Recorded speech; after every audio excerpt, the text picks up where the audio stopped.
The dust of Fort Riley, Kansas, smelled like dry earth and diesel. Here, on the sprawling grounds of the Army's Major Armor Training Center, the war was not fought with bullets, but with data points, laser tags, and fierce pride. Specialist Ava Rodriguez stood small but solid next to her crew's tank. It wasn't the sleek, terrifying silhouette of the modern M1 Abrams. No, Ava's ride was a faithful, heavy, older model, an M60 Patton tank that the base jokers had nicknamed the Sherman. Ava was a prodigy. She wasn't loud, she wasn't huge, but at 24, she was the best gunner the base had seen in a decade. Her mind saw angles and solved trajectories faster than the fire control computers. She had just led her crew to a crushing victory in the base-wide gunnery simulations. Yet all she felt was the cold wind of dismissal. The official review was held in the hangar, and the air was thick with competitive tension. When Ava's Shermans were announced as the overall simulation winners, the applause was thin and grudging. Then Captain Mark Thompson walked up to the podium. Thompson was the commander of the elite M1 Abrams unit, the Panthers. He was everything Ava was not, tall, loud, and born into a legacy of command. He wore his arrogance like a freshly pressed uniform. "The numbers look great on paper," Captain Thompson said, his voice booming over the speakers, carrying a sneer that didn't need decoding. "But we all know the simulators favor older algorithms. Give that old M60 enough time and it'll hit anything. Real combat isn't slow motion, and it certainly doesn't reward luck." He paused, letting his eyes sweep the crowd, finally resting on Ava. He didn't use her rank or name.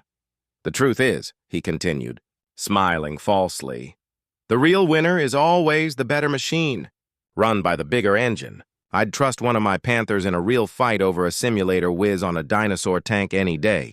We'll show you what real speed and accuracy look like in the Arracourt Challenge next week." The words were a direct, public slap across Ava's face. They stung, but she held her chin high. She was used to it. Every success she achieved, they called it luck, or a fluke, or a side effect of her tank being an easy, simple machine. No one ever attributed it to her. Worse, Thompson used his authority to strike a cruel blow against her crew. Later that day, their tank, which was already suffering from worn treads, was suddenly assigned the worst maintenance slot, the very last. And then a memo arrived. Their supply request for their specialty, high-accuracy training rounds, was officially denied due to budget constraints. They would have to use the cheapest, most unreliable ammo tracking systems. It was a clear act of sabotage disguised as bureaucracy. Ava stood by her tank that evening, the heavy metal cold beneath her hand. Sergeant Old Man Miller, the driver and the only one who had always backed her, put a weathered hand on her shoulder. "They're trying to break us, Ace," Miller said softly, using her nickname. Ava looked out at the distant, silent training fields. The injustice burned, but it didn't paralyze her. It galvanized her.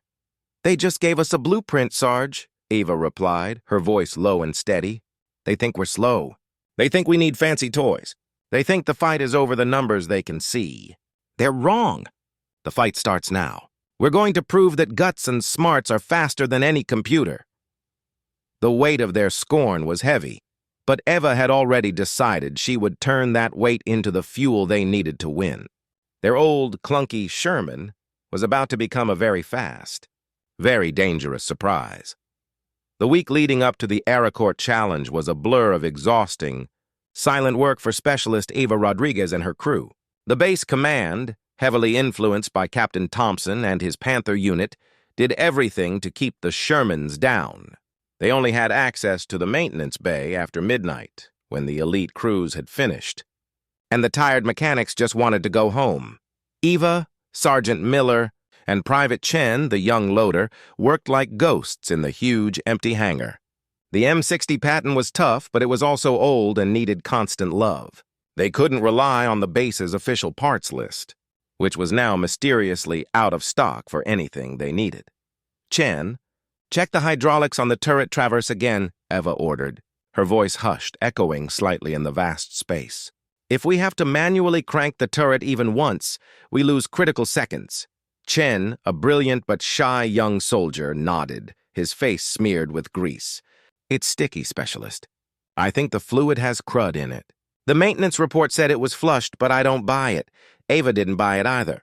Thompson's influence seemed to reach into every corner of the base's operations. Instead of trying to fix the old systems, Ava started making daring, unconventional changes. They scavenged parts from a decommissioned tank at the scrapyard. They focused on two things the M1 Abrams excelled at: speed and surprise. Eva found that the base's training course used a specific, hard-to-navigate set of local trails through a dense, wet forested area, a section no one ever bothered with, as the Abrams tanks preferred the wide, clear roads. Eva spent every spare hour studying decades-old local maps and even hiking the muddy trails herself. She discovered a series of drainage culverts and overgrown fire breaks that could shave precious minutes off their transit time. "It'll be rough, really rough," Miller warned her, wiping sweat from his brow. "This old girl will shake to pieces on those roads. We'll be blind for most of it. We're going to be invisible, Sarge," Eva corrected him. "Thompson is expecting us to follow his path. We're going to be a ghost on their flank." The long hours took their toll. Ava was running on 3 hours of sleep a night. Her mother called, worried, reminding Ava that this was the weekend of her younger sister's university graduation party. Eva's heart ached. Her family meant everything to her, and missing the party felt like a betrayal. She loved her sister deeply. It was a massive sacrifice, a huge emotional cost. But if she didn't pour every ounce of energy into this, they would not only lose, but they would be laughed right out of the unit. The injustice would stand. She had to make a choice. She sent a text to her mother, simple, honest, and brief. "Mom, I'm so sorry. Emergency training exercise. I promise I'll make it up to her. Tell her I love her, and I'm dedicating this run to her." She put the phone away and didn't look at it again. Her sacrifice cemented her focus. She wasn't just fixing a tank. She was building an engine of vindication. Late one night, Chen finally got the Traverse fixed perfectly. The turret spun silently and smoothly. "That's not just repaired, Specialist," Miller said, looking at the smooth movement. "That's better than new." Eva smiled, a rare, tired, but genuine smile. "They gave us the challenge, Sarge. Now we give them the impossible." Shermans versus Panthers. Arracourt was won by outsmarting a better enemy. That's the only tradition that matters. Her small crew looked at her, exhausted and covered in oil, but their eyes held a fierce belief. In the dark, silent hangar, the Sherman was ready. It was not just a machine. It was a promise. The day of the Arracourt challenge dawned cold and overcast. The training ground was already a mess. Heavy, unexpected rains the night before had turned the wide, established tank roads into slick, treacherous mud fields. The conditions were perfect for Ava and her crew. Mud and poor visibility. Terrain where precision and small size mattered more than brute engine power. The competition was simple. 3 key targets had to be engaged and destroyed via sensor lock, followed by a final dash to an objective point. It was a race against the clock and against each other. Captain Thompson's Panthers were lined up like polished predators. 3 M1 Abrams tanks, state-of-the-art, fast, and heavily armored. Thompson gave Eva a condescending nod as she climbed into the driver's hatch of her M60. "Good luck, Rodriguez," Thompson drawled, loud enough for others to hear. "Try not to break down before the first marker. We need someone to make this look like a challenge." Eva didn't dignify the insult with a reply. She pulled the heavy hatch down, sealing herself in the familiar, cramped metal shell of her tank. The starting horn blared. The Abrams roared, tearing down the main road, throwing up curtains of brown mud. Ava's tank, the Sherman, started slower, then deliberately peeled off the main route. Sergeant Miller, who knew the path by heart from Eva's exhaustive research, drove them straight into the dense tree line. The interior of the tank became a brutal, shaking world of noise. The branches scraped the metal, the tires spun and slid on slick roots, and the low-hanging culvert clearances almost scraped the turret. Chen was thrown against the side constantly but held his position, gripping the shells. "Target 1 sensor location coming up on the main road," Miller yelled over the engine. "Thompson's crew is exposed, facing the wrong way." Ava, her eye glued to the scope, felt her tank bounce violently. The cheap, malfunctioning fire control system was throwing out error codes just as Thompson had planned. She knew she couldn't trust the computer to stabilize the gun. She had trained for this. She took a deep, steadying breath.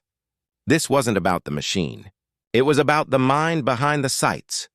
"Bypass the stabilizer, Sarge," Eva ordered, her voice calm as glass. "I'm taking it manual. Slow your roll by 5%. Prepare for a full stop, now!" Miller slammed the brakes at the precise moment Eva had calculated. The massive M60 pitched forward violently, then settled for a split second. In that single moment of stability, Eva's fingers flew. She corrected the elevation, compensated for the tilt, and squeezed the trigger. Psst. The laser shot, silent but deadly in the sensor world, hit the target's plate dead center. Target 1 engaged, but the job wasn't done. Thompson's lead, Abrams, Panther 1, had just engaged the same target and was pivoting its gun toward Eva's hidden position. Thompson's gunner was fast, but he was relying on his flawless computers. Eva knew his sequence. While Panther 1 was turning, Eva spotted a sliver of vulnerable side armor where the main gun couldn't depress low enough to fire. She was aiming uphill, hidden behind thick brush. "Full reverse, Miller, hide us!" Eva commanded, and just as Miller began to move, she fired one more, desperate, perfect shot. The notification blared across the base network. Panther 1. Critical hit. Disabled. The whole training course went silent. On the observation deck, a murmur spread.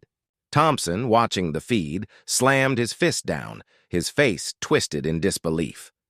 Later, Thompson tried to argue the shot should be disqualified, saying Eva's tank was out of bounds or the shot was impossible. But a neutral observer, a senior colonel, pointed at the display logs. "The sensors don't lie, Captain," the colonel said, his voice hard. Specialist Rodriguez made a complex manual shot, bypassing her faulty systems, and successfully disabled a superior tank. She didn't break the rules. She used the terrain and her brain. That, Captain, is not luck. That's field genius. Eva's Shermans were on the board. The scorn had not broken her. It had sharpened her. They were winning the impossible battle, and the taste of Thompson's anger was better than any medal. The second day of the Arracourt challenge saw the Shermans gain a small but humiliating lead over the Panthers. Eva's unconventional routes and impossible shots had thrown Thompson's meticulously planned strategy into chaos. He was furious, and his arrogance had curdled into desperation. Eva, however, felt a growing unease. Their small victories weren't making the fight easier. They were making the enemy more ruthless. The pressure was enormous, and she felt the cost of their success in every strained turn of the tank's tracks. Before the second main event, a rapid defense scenario, Eva and her crew did a final, anxious inspection of their tank. They had barely slept. As they checked the turret ring, Eva noticed something tiny. A non-standard, almost invisible scratch near the main junction box of the fire control sensor array. It was too small to be wear and tear. It looked like the mark of a specific thin tool, one she didn't recognize from their kit. "Sarge, look at this," Eva whispered, pointing with a gloved hand. Miller squinted. "I don't like it, Ace. Looks fresh. Like someone accessed the terminal and didn't use the right plate tools. They could have loosened something or added a tiny bit of bad code," Eva murmured, her mind racing. Thompson hadn't just been insulting. He was actively cheating. The thought sent a chill down her spine. This wasn't just a tough competition anymore. It was an act of high-stakes, internal warfare. They didn't have time to tear the whole system apart. They had to play the hand they were dealt. The defense scenario began. Eva's team was placed on the defensive perimeter, requiring fast, precise movement and rapid target acquisition. For the first few minutes, they were flawless. Eva was a whirlwind of command, directing Miller to change positions every 30 seconds, making the M60 dance like a lightweight fighter. Then, disaster struck. As they pivoted to engage Target 3, the tank lurched violently and a loud, piercing alarm blared inside the turret. Critical error, fuel flow, imbalance, engine shutdown imminent. The M60 shuddered and ground to a halt. The massive engine died, falling silent in the field. "What happened, Miller?" Eva yelled, trying to override the command panel. "I don't know, Ace!" Fuel pressure just spiked and then dropped to 0. The gauge says we're fine, but the sensor is screaming panic. Miller slammed his hand on the panel in frustration. From their position, the Panthers, led by Thompson, streamed past them, laughing. They didn't even slow down. Thompson's voice crackled mockingly over the open network. Looks like the old junk finally broke down, Rodriguez. Real life beats simulation every time. Ava felt the humiliation wash over her, cold and complete. They sat dead in the water, losing precious minutes and points, until Miller managed a risky manual bypass of the sensor and nursed the engine back to life. But the damage was done. The Panthers had passed them, and their lead was gone. They finished the scenario in last place. Back at the hangar, Ava sat on the treads of her silent, defeated tank, the weight of the injustice crushing her. She wasn't angry. She was devastated. They had given everything. Her sister's graduation, all their sleep, all their expertise, only to be defeated by a petty act of internal rot. Miller approached her, holding a small section of the faulty sensor cable he had pulled out. The connection was barely seated, Ace, just enough to work for a while, then fail under stress. It was sabotage. You were right. Eva looked at the cable, then at the tool mark she had spotted earlier. She realized Thompson had not just wanted to win, he had wanted to destroy her credibility. He had wanted her to look like a fool who couldn't even keep her tank running. She closed her eyes, fighting back the tears of pure frustration. She felt so close to breaking. But then she remembered the Colonel's words. That's not luck. That's field genius. She opened her eyes, the devastation hardening into pure resolve. They think they killed our engine, Sarge, she said, her voice shaking slightly but firm. They don't know they just woke up the whole crew. We're going to win the final maneuver, and we're going to expose this rot. We just need to make a plan that doesn't need an engine to work. The final maneuver of the Arracourt challenge was a high-stakes capture-the-flag exercise. Teams had to navigate a complex path to the crest of Observation Hill, the highest point on the base, where a symbolic objective marker awaited. The first tank to get a sensor lock on the marker would win the entire competition. Eva knew they couldn't just rely on speed. The Panther tanks were still faster and more stable, even if Thompson was now rattled by their earlier success.